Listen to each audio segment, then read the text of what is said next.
Hello all. I Komal Sharma welcomes you all on behalf of our platform Gargi classes, a education hub. Today I am tracking you ahead with a very interesting drama by William Shakespeare, a given play into the syllabus of UPSC Mains English Literature. So The Tempest is a tragic comedy about which I have discussed in my early video. So The Tempest is written by William Shakespeare. The Tempest comes into the genre of tragic comedy, I already told you all, and William Shakespeare is one of the greatest dramatists of Elizabethan Jacobean era. Alright, so The Tempest is the last play by William Shakespeare. The play has long dazzled readers and audiences with its intricate blend of magic, music, humor, intrigue, and tenderness.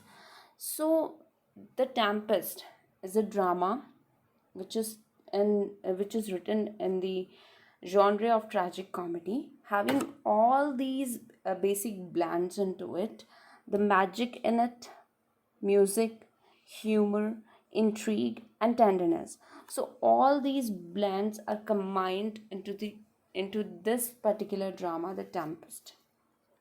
Later on, The Tempest is neither a comedy nor a disintegrated tragedy and this is a mature play by Shakespeare. And we can give the name tragic comedy to this particular drama, The Tempest, a combination of tragedy and comedy. Later on, after the first scene, which takes place on a ship at sea during a tempest, the rest of the story is set on the remote island. So the first scene only takes place on a ship at a sea during a tempest, and the rest of the scene is taking place on a remote island. All right. And the play explores many themes alike. It contained magic, betrayal, revenge, and family. So all these are the themes which are included in this particular drama, The Tempest, by William Shakespeare, a tragic comedy. All right, and the scene takes place into a remote island, except the scene first, which takes place at a sea during a tempest. So this is a bit information, a bit introduction of The Tempest by William Shakespeare. Now it's time to moving ahead with our particular drama. So first of all, I am going to elaborate the characters of the drama so that you all could come to get into contact with the particular drama. So after knowing the characters, we will jump over the summary and the themes and the ideas, whatever the things are important in the eyes of exam. Alright, so here I am going with the characters. The first character is none other than the play's protagonist, Prospero. He is the protagonist of the play, The Tempest. So, Prospero is the play's protagonist and a father of Miranda. Miranda is the daughter of Prospero, and 12 years before the events of the play, Prospero was the Duke of Milan. So the play began after the 12 years of the scene. So basically, Prospero before 12 years of beginning the play, Prospero was the Duke of Milan. His brother Antonio, so Antonio and Prospero both are the brothers in this play, in concert with Alonso, the king of Naples, usurped him. So here, Antonio, the brother of Prospero, and Alonso, the king of Naples, both conspired against Prospero, and they both usurped the position of Prospero from the Duke of Milan, forcing him to flee in a boat with his daughter Miranda. So both Prospero and Miranda are forced to flee from Milan, into a boat. The honest Lord Gonzalo aided Prospero in his escape. So there is another character whose name is Gonzalo, who is the honest lord of Duke of Milan. So he aided many things so that the things which can help them to live. So he aided something for Prospero and Miranda in both. Prospero has spent his 12 years on the island refining the magic, and that gives him the power he needs to punish and forgive his enemies. So this is all about Prospero. Prospero is the Duke of Milan, and he is banished, or he is usurped by his own brother and King Alonso, the king of Naples. And there is another character, Gonzalo, who added something for Prospero and his daughter to make them live for a few days. And for rest 12 years, these 12 years he spent on an island, on a remote island, where he actually refining the magic that gives him the power he needs to punish and forgive his enemies. So this is all about Prospero. So here in 2017 there is a question: sketch the character of Prospero in Shakespeare's The Tempest in the light of larger context of his power and love of magic to persuade others into behaving in ways he wants them to behave. So in this question particularly, the examinee needs to put down everything about Prospero, that how the Prospero gains the magic and in which way he extract or uses his power in love and magic in both things, and how he pursued the others into following the way he wants them to behave. So this is all about a particular character, Prospero. And while we will be starting about the summary of the play, about the overview of the play, then you will get to know that what kind of magic or what kind of power Prospero consists in himself, and how does he use them, and in which way he just asks the people who are around him to do the work in which he wants them to do. So this was all about our character Prospero, about whom the question was asked in 2017. Our next character is Miranda, about whom a bit information came into our earlier topic. Miranda is the daughter of Prospero.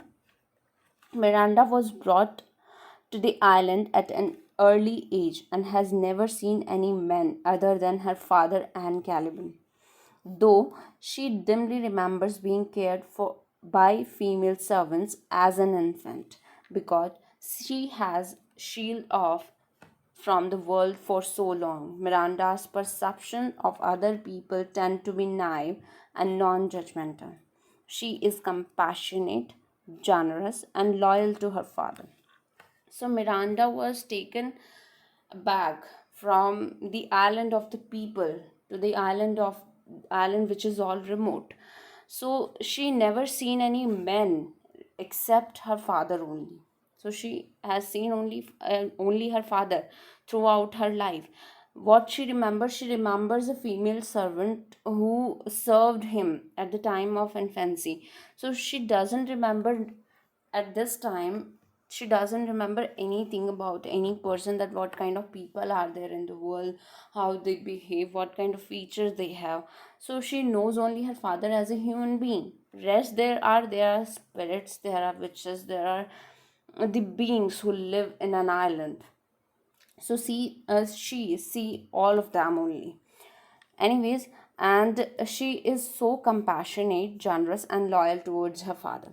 So this is all about Miranda. She is all innocent. She doesn't know anything about the human beings, what kind of people are there around the world. She knows only her father. All right. Later on, our next character is Ariel.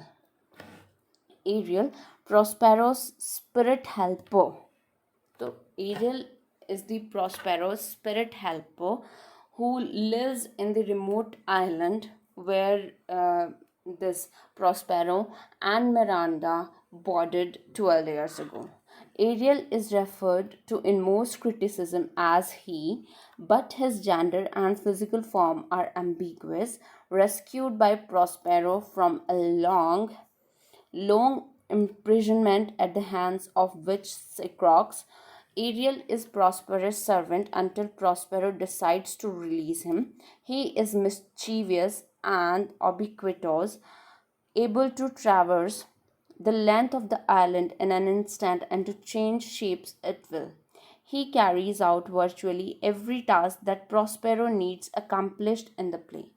So, Ariel is a spirit helper, the spirit of air, we could name it. Ariel is a spirit of air, a spirit helper of Prospero, and whom Prospero rescued when he arrived or boarded on the island from a witch who actually had had a power upon island before the arrival of Prospero. So Prospero rescued Ariel from the imprisonment of witch Cyclops, and Ariel is Prospero's servant until Prospero himself decides to release him at the end of the play. And this character, this Ariel, is so mischievous, and she can easily lend out the whole island in an instance only, and she can change shapes at his own will, and he carries out virtually every task that Prospero needs accomplished in the play. So Ariel is the most honest or most dedicated or most loyal servant of Prospero. All right, and this character, particularly Ariel, does everything according to the rules or the command of Prospero only. Our next character is Caliban. So, who is Caliban? I am going to reveal over here. Caliban is another of Prospero's servant. All right, except Ariel, there is another servant of Prospero whose name is Caliban, and Caliban, the son of now deceased witch Cyclops. Okay, acquainted Prospero with the island when Prospero arrived. Caliban believes that the island rightfully belongs to him and has been stolen by Prospero. His speech and behavior is sometimes coarse and brutal, and sometimes eloquent and sensitive. And in his description of the beauty of the island is enormous. His forced servitude, and his native status on the island have led many readers to interrupt him as a symbol of native cultures occupied and suppressed by European colonies, societies which are presented by other power of Prospero. So through Caliban, we could get to know about the situation of our post-colonialism and how the post-colonial writer interrupt this particular play, The Tempest. So Caliban is the character over here and the another servant of Prospero. Caliban is the son of witch Cyclops, who imprisoned Ariel too, and who acquainted the whole island before the arrival of Prospero.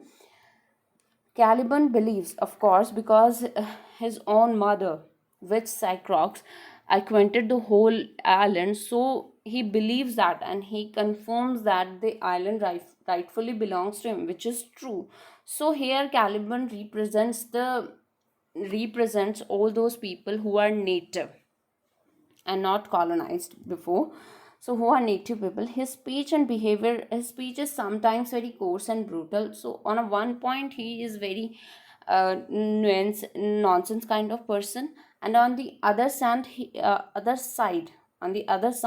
is very eloquent and sensitive, and his description of Ariel beauty of island is enormous because he knows the island from the very core of his heart, because he belongs to that island particularly, and he is the son of that witch who acquainted the whole island. So he sees the whole island all over, and his forced servitude and his native status is on the island have led many readers to interrupt him as a symbol of native cultures. So he represented all those people who are natives, all right, and who are occupied and suppressed by European colonial societies, which are presented by the power of Prospero. So here Prospero presented the power of colonial over here, and this Caliban particularly is presented the suppressedness of native cultures. So this was the interpretation only by the few readers or the critics of this particular play. There's a question about Caliban in 2016 that is sketch the character of Caliban in the Tempest in the light of larger context of freedom and imprisonment. So on a one point he is free by will, and on a second point he is imprisoned and by Prospero, and sometimes he has to do the work which are spoken by Prospero, and sometimes he is free at his will because he is the son of that witch who acquainted the whole island earlier. So in 2016, there was a question all about the character Caliban, and in detail, we'll get to know everything about Caliban and the earlier coming question 2017 all about Prospero.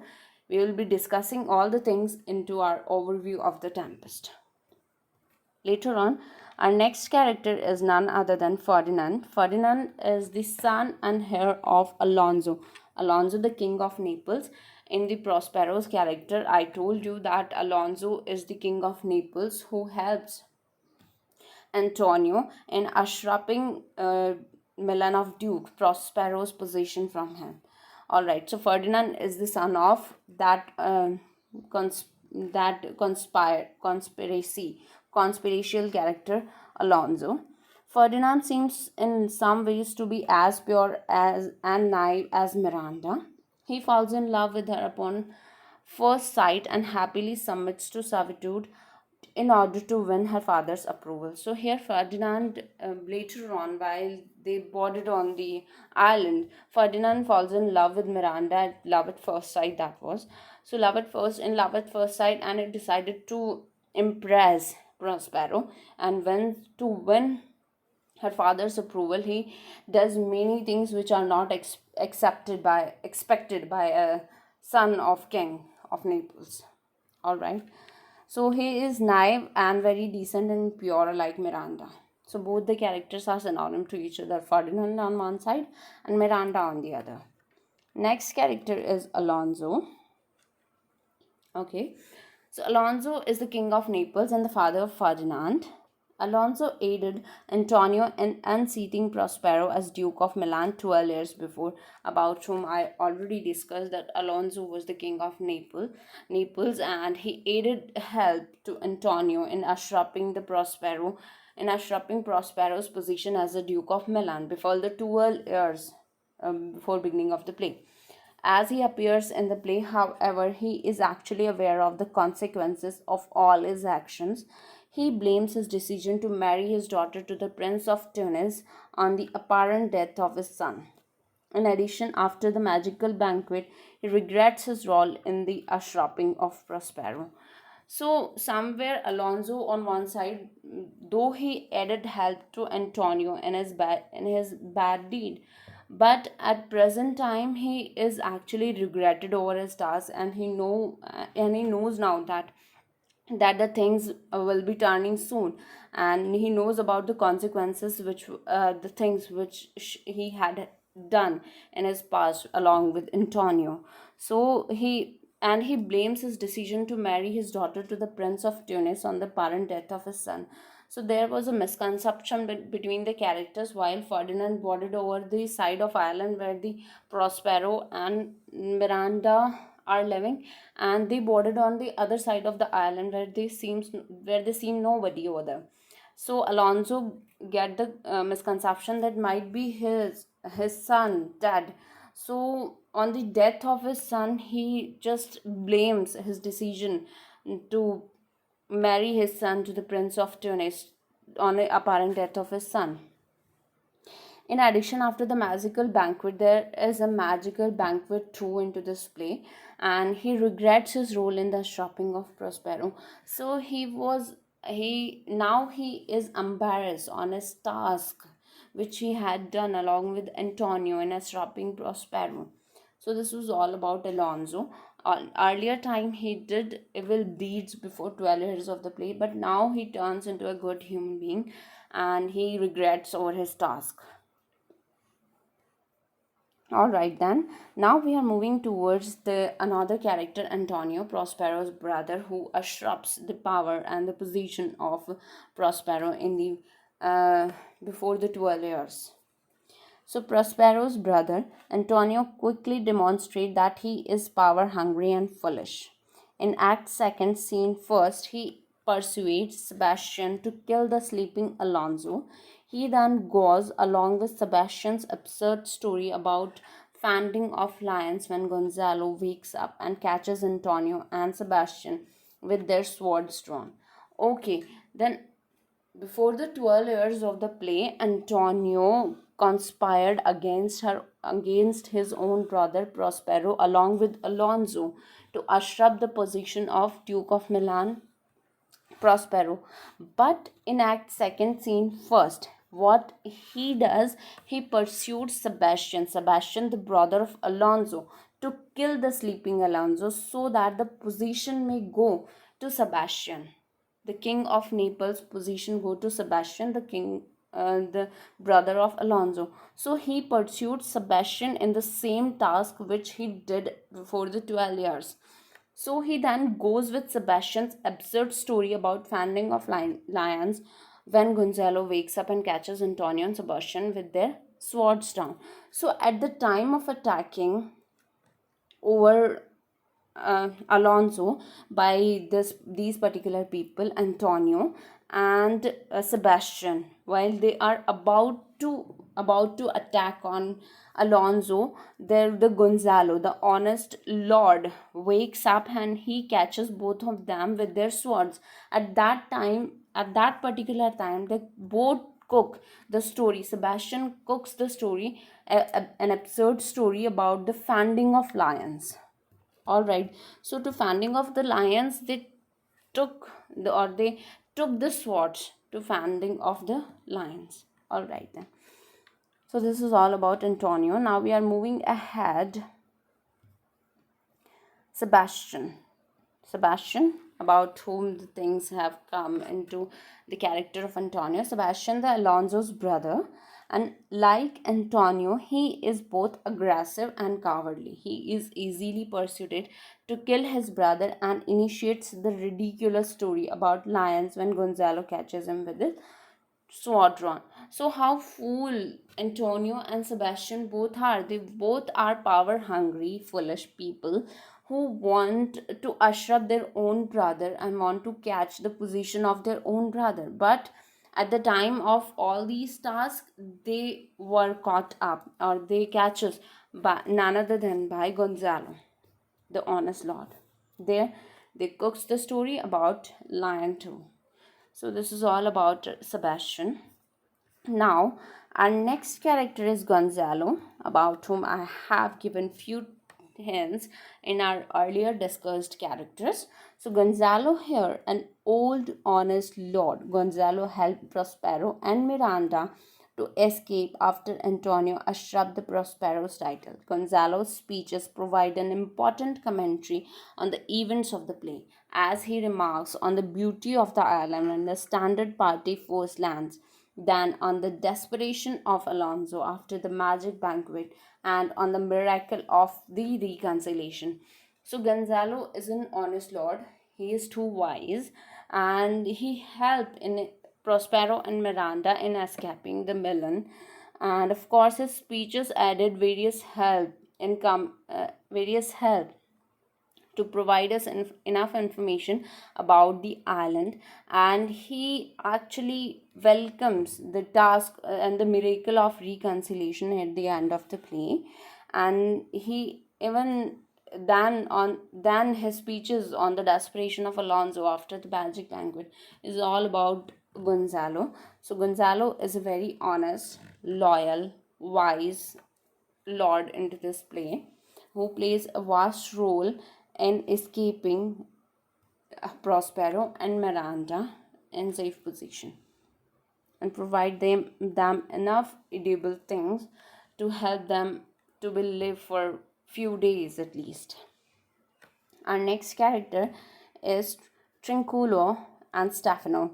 Trinculo as jester he is, and Stefano is a drunken butler, are two minor members of the shipwrecked party.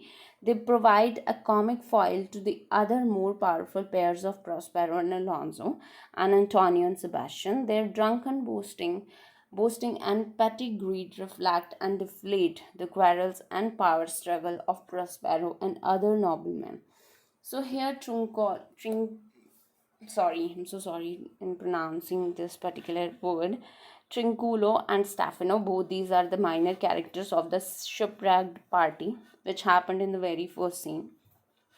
So these both add a comic movement into this play by their foolishness. They just represent a kind of relief at the time of such anxiety into this play. Next one is boatswain. Boatswain isn't appearing only in this first and the last scene. The boatswain is vigorously good natured. He seems competent and almost cheerful in the shipwreck scene, demanding practical help rather than weeping and praying. And he seems surprised but not stunned when he awakens from a long sleep at the end of the play. So, boatswain is a kind of character who is not disappointed or who is not demoralized by the shipwrecking. He only seems toward the thing which can help them to abroad over some island or on over some earth. All right, so instead of weeping and praying at the time of shipwrecking, what he does, he just seeking for the practical help which can help them to live a life again. And he seems surprised even the end of the play while he awaken again at the and from a long sleep at the end of the play. So this is all about boatswain. So as I have done with the characters of the play, the important characters of the play about whom I've discussed just now, just read all these, do note down whatever I have hinted over here. And if you want to know about more about all these characters, then you can comment me. And if you do require any kind of help out of all these characters, you can ask me in the comments. And thank you so much for watching my video, and do subscribe, share, comment as I already mentioned, and of course do like if you think this video is worthy enough for you.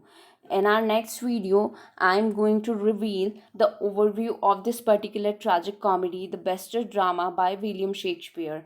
Till then, wait. Thank you so much for watching my video.